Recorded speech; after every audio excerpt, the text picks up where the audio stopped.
একটা বাচ্চা যে সে সুস্থভাবে গড়ে উঠবে, বেড়ে উঠবে, তার প্রাথমিক যে প্রতিরোধমূলক যে টিকা আমরাই প্রদান করি। আমরা কেন বেতন বৈষম্য শিকার বারবার? আমাদের এই দাবি শুধু আমাদের না, এটা হলো মনে করবেন আমার দাবি আদায় হলে আপনারও দাবি আদায় হবে। আমরা একসঙ্গে মিলেমিশে এই আন্দোলনকে যাতে শক্তিশালী করতে পারি, সবাই যদি আমরা এক থাকি তাহলে ইনশাল্লাহ আমাদের এই দাবি আদায় হবে। এত বছর ধরে এখনো অবহেলিত নির্যাতন রয়েছে, আমাদের দাবি এখনো পর্যন্ত বাস্তবায়ন হয়নি। আমাদের দাবি বাস্তবায়ন না হওয়া পর্যন্ত আমরা কিন্তু ঘরে ফিরবো না, আমাদের আন্দোলন যতদিন পর্যন্ত বাস্তবায়ন না হবে আমাদের আন্দোলন চলতে থাকবে। এবার এটা অনির্দিষ্টকালের জন্য আমরা কর্মবিরতিতে গিয়েছি, আমরা আর ঘরে ফিরবো না। আমাদের দাবি আদায় করে নিয়ে আমরা এবার ঘরে ফিরবো, এটাই আমাদের দাবি। আমরা নিপীড়িত একটা পদে আছি। আমরা কাজ করি ঠিকই, কিন্তু আমাদের সেই মর্যাদাটা নাই। তো আমরা আজকে আমাদের মর্যাদাটা যাতে আমরা পাই, যোগ্যভাবে পাই, সেইভাবে তার জন্য আমরা এখানে উপস্থিত হয়েছি।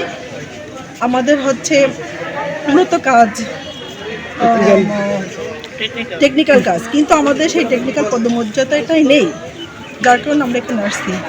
আমরা স্বাস্থ্য সহকারী, আমরা দীর্ঘদিন ধরে টেকনিক্যাল কাজ করি, কিন্তু টেকনিক্যাল কাজে কোনো স্বীকৃতি আমাদের এখনো দেওয়া হয় না। বাংলাদেশের প্রেক্ষিতে আমাদের দাবি, বাংলাদেশের বিভিন্ন ডিপার্টমেন্ট আমাদের 16তম গ্রেড থাকে, তাদের জন্য 17তম গ্রেড, কিন্তু তারা ওই 17তম গ্রেড থেকে কেউ 10তম, কেউ 11তম।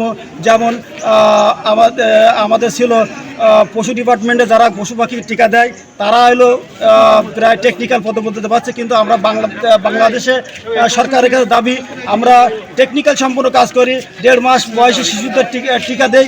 এটা টেকনিক্যাল না হলে সম্ভব না। কিন্তু আমাদের সে টেকনিক্যাল পদমর্যাদা দূরের কথা, আমাদের যে কাজ তার কোনো মূল্যায়ন আমরা পাই না। আমাদের এই কর্মবিরতি চলবে যতক্ষণ না পর্যন্ত আমাদের এই দাবি আদায় না হবে। আমাদের এই যে বেতন বৈষম্য নিরসনের যে 6টা দফা দাবি আমরা আদায় করব, সেই 6টা দাবি হলো নিয়োগ বিধি সংশোধন, শিক্ষাগত যোগ্যতা স্নাতক বিজ্ঞান সংযোগ, 14তম গ্রেড প্রদান, ইন সার্ভিস ডিপ্লোমা প্রশিক্ষণের মাধ্যমে 11তম গ্রেডে উন্নতিকরণ, টেকনিক্যাল পদমর্যাদা প্রদান, পদোন্নতির ক্ষেত্রে ধারাবাহিকভাবে পরবর্তী উচ্চতর গ্রেড প্রদান।